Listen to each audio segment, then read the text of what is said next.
పింఛను తీసేశారమ్మా ఇది పింఛను అదే ఏ గవర్నమెంట్లో తీస్తారు పింఛను? జగన్మోహన్ రెడ్డి వచ్చాక తీసాడు పింఛను. సర్టిఫికేట్లో మీకు ఎంత ఉంది వికలాంగతత్వం? 100% వికలాంగతత్వం ఉంది.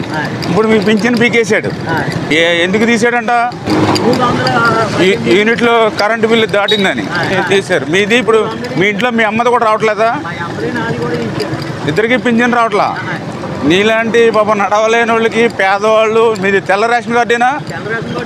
తెల్ల రేషన్ కార్డు అయినా సరే పింఛను తీసేశారు. మీరు తీసాడు, మీ అమ్మగారు తీసాడు.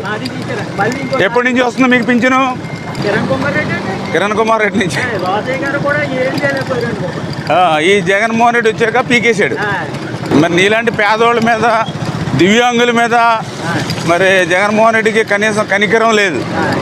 అంత కక్ష లేదమ్మా. ఈసారి నీకు పాపం ఏదైతే తీసేసిన పింఛన్ ఏదైతే ఉందో, మీది మీ అమ్మగారిది కూడా ఏదైతే ఉందో అవన్నీ రెక్టిఫై చేస్తాం. చాలామందికి ఇలాగే పెన్షన్లు తీసేశారు. నీకు ఇలాగే 4-5 లక్షల మంది పింఛన్లు పీకేశాడు.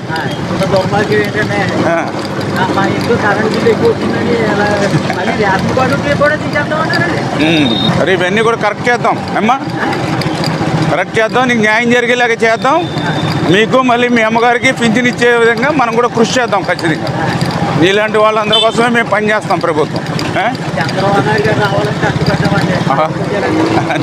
నీకు న్యాయం జరగాలి. నీకు ఎప్పుడు పర్లేదు, అండగా ఉంటాం నీకు. జగన్మోహన్ రెడ్డి తీసేసిన పింఛను మళ్ళీ నీకు ఇప్పిస్తాను, నీకు మీ అమ్మకి అమ్మా.